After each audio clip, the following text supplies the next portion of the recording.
ჩრდილოეთ კორეამ კონტინენტთა შორისო ბალისტიკური რაკეტა გაუშვა, რომელიც 86 წუთის განმავლობაში მიფრინავდა.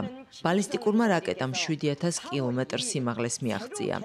ჩრდილოეთ კორეის ლიდერმა კიმ ჩენ ინმა განაცხადა, რომ რაკეტის გაშვება იყო შესაბამისი სამხედრო მოქმედება მტრების საპასუხოდ. შეერთებულ შტატებში ამბობენ, რომ რაკეტის გაშვება გაეროს უსაფრთხოების საბჭოს რეზოლუციებს ეწინააღმდეგება.